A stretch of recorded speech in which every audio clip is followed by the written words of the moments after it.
그리스도의 복음의 시작이라 영광과 찬양을 올려드립니다.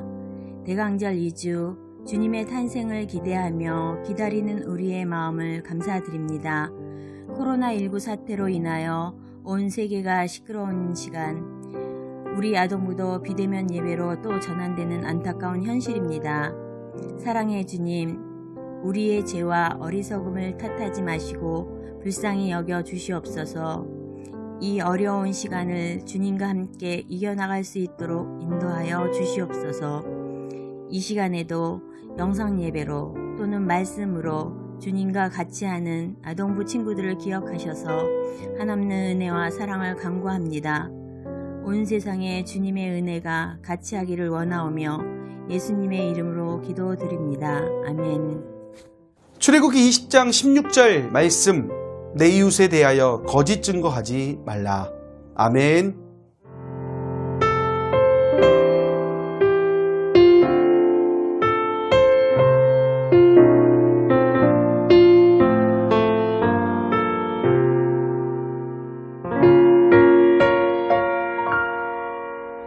왜 나를 깊은 어둠 속에 홀로 두시는지, 어두운 밤은 왜 그리 길었는지,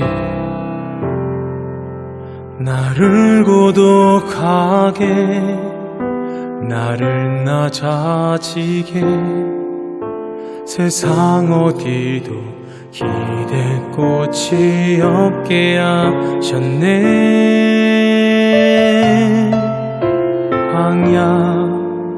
광야에 서 있네.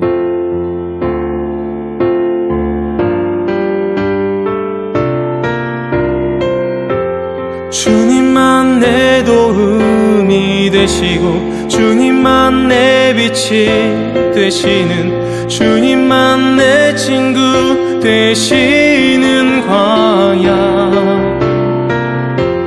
주님 손 놓고는 단 하루도 살 수 없는 곳,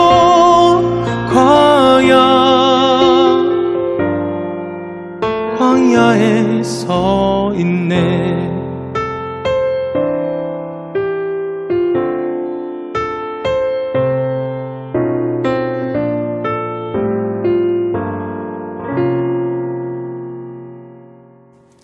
사랑하는 여러분, 우리는 계속해서 십계명이 무엇인지에 대해 나누고 있습니다. 지난주 말씀이 기억에 나지 않은 친구들이 있다면 고정 댓글로 되어 있는 세 줄 요약을 참고해 주시길 바랍니다. 아울러 십계명을 처음 시작했을 때 이야기했던 이제 십계명 챌린지를 진행하려고 합니다. 각자 집에서 십계명 암송하는 모습을 영상 혹은 음성 파일에 담아서 각 반 선생님들에게 제출해 주시길 바랍니다. 제출 기한은 오늘 시작으로 12월 27일까지니 우리 친구들의 많은 관심과 참여 부탁드리도록 하겠습니다. 오늘은 십계명의 제9계명에 대해 알아보도록 하겠습니다. 목사님을 따라 십계명의 제9계명을 읽어보도록 하겠습니다.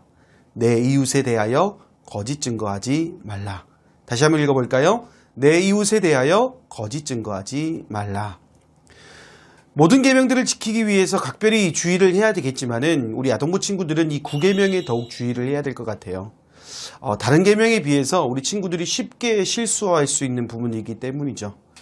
이 거짓말이라는 것이 우리가 생각해서 하는 부분도 있지만 그 순간을 벗어나기 위해 거짓말을 하는 경우들도 종종 있기 때문에 그렇다는 거예요. 예를 들어서 우리 친구들이 좋은 마음으로 집 청소를 할 수가 있잖아요. 그러다가 실수로 그릇을 깨뜨렸을 때 가장 먼저 드는 생각이 뭡니까? 목사님이 어렸을 적을 생각해 봤더니 어떻게 하면 이 상황을 좀 빨리 벗어날 수 있을까를 생각했었고 자연스럽게 그것이 거짓말로 이어지는 경우들이 많았더라고요. 그런데 또 생각을 해보면 분명 그 상황을 벗어나기 위해서 했던 거짓말인데 꼭 들통이 나더라는 겁니다. 그래서 더 크게 혼났던 경우들도 있었어요. 우리가 의도하지 않아도 자연스럽게 나올 수 있다는 것을 의미하는 것이기 때문에 더욱 주의가 필요하다고 할 수가 있겠습니다. 먼저 9계명은요, 그 시작이 재판과 관련되어 있습니다. 여러분 재판이 뭔지 아시죠? 재판이라고 하면 누군가의 잘못을 판단하기 위해 사용되어지는 방법 중에 한 가지입니다. 그리고 그 재판에는요, 필연적으로 증인이 필요하죠. 그 잘못에 대해서 목격을 했다거나 당사자이거나. 이때 증인의 역할을 하는 사람이 거짓말을 하게 되면 어떻게 되겠습니까? 재판의 결과는 아마 전혀 다른 결과를 맞이하게 될 거예요. 그러니 이러한 거짓말을 통해 억울한 사람이 생기지 않도록 하라는 것이 이 9계명의 기본적 의미라고 할 수가 있습니다. 그런데 이 거짓말의 범위가 재판에만 포함되어 있는 것이 아니라는 것이죠. 재판에서 증인이 하는 말 중에는 본인이 의도해서 거짓말을 하는 경우도 있겠지만 실제로 거짓말을 들었기 때문에 누군가의 거짓말을 들어서 거짓말을 하는 경우들이 있을 수가 있잖아요. 그렇기 때문에 9계명의 출발은 재판에 관련된 증인의 역할에 대한 부분이었지만 그 증인이 바른 말을 할 수 있도록 평소에도 거짓말을 하지 않아야 되고 또 누군가에 의해서 거짓말을 듣지 않아야 되기 때문에 그 누군가도 거짓말하지 말아야 된다라는 이 모든 의미를 포함하고 있다라고 우리가 생각을 해야 되겠습니다. 그렇다면 이게 왜 중요할까요? 먼저는 정의가 무너질 수 있기 때문이겠지만 더 구체적으로 말하면 우리가 그런 거짓말로 인해 얼마든지 오해를 받을 수 있는 가능성이 있기 때문이랍니다. 내가 다른 사람에게 거짓말을 하게 되므로 힘든 상황이 생길 수도 있겠지만 반대로 다른 사람의 거짓말 때문에 내가 힘든 상황이 생길 수 있기 때문에 우리는 그 부분까지 생각해야 됩니다. 그리고 더 중요한 것은 이것이 하나님의 명령이기 때문이죠. 그럼 여기서 우리는 또 궁금해집니다. 왜 하나님께서는 거짓말을 하지 말라고 명령을 하셨을까요? 좀 더 구체적으로 말해보자면 거짓말을 하지 말라이지만 결국에는 참된 것을 말하는 사람이 되라는 명령입니다. 에베소서 4장 25절 말씀을 보면 그런즉 거짓을 버리고 각각 그 이웃과 더불어 참된 것을 말하라. 이는 우리가 서로 지체가 됩니다. 다시 말해서 참된 것을 말해야 되는 것이 그리스도인이기 때문이라는 겁니다.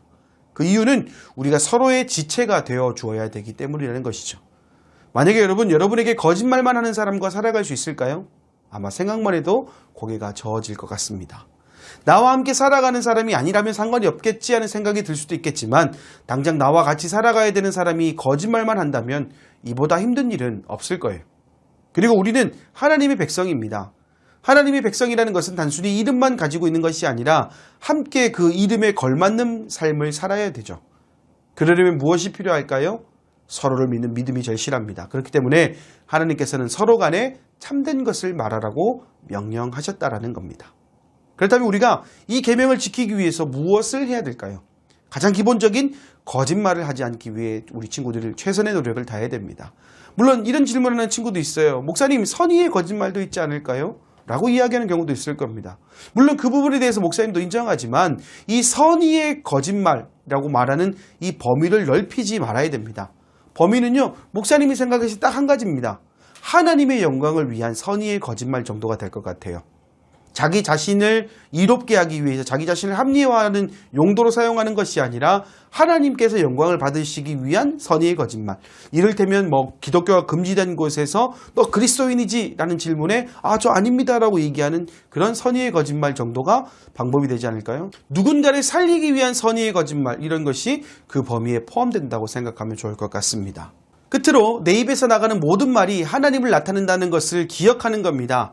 사람의 말은 그 사람을 판단하는 기준인 것과 동시에 그 사람과 연결된 모든 것을 판단하게 합니다. 내가 하나님의 사람입니다 하고는 그렇지 못한 삶을 살아간다면 세상 사람들은 우리가 믿는 하나님을 신뢰하지 못할 겁니다. 그런데 반대로 내 입에서 나오는 모든 말이 선한 말이라면 세상 사람들은 우리가 믿는 하나님을 신뢰한 결과로 이어지게 될 거예요. 그렇기 때문에 우리는 우리의 말 한마디 한마디를 더욱 신경 써야 될 것이고 이것이 바로 9계명을 지키는 방법이라는 사실을 잊지 말아야 하겠습니다. 사랑하는 여러분, 우리 하나님께서는 다른 것을 요구하시는 것이 아닙니다. 하나님을 전해야 되고 하나님을 나타내야 하는 우리가 참된 말을 하길 원하십니다. 물론 쉽지 않을 거예요. 하지만 목사님이 방법으로 제시했던 것들을 하나씩 실천해 나간다면 우리에게 지혜를 주시는 하나님으로 말미암아 우리는 더욱 은혜의 삶을 살아가게 될 겁니다. 이번 한 주간을 살아갈 때 거짓말을 하지 않고 참된 말을 함을 통해 더욱 하나님께만 영광 올려드리는, 하나님만 높여드리는 사랑하는 아동부 친구들이 되기를 간절히 소망합니다. 아멘.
이제는 우리 주 예수 그리스도의 은혜와 하나님의 사랑과 성령의 교통하심이 주신 말씀대로 살아가길 원하는 사랑하는 아동부 머리머리 위에 이제와 영원히 함께 없시기를 간절히 축원하옵나이다. 아멘.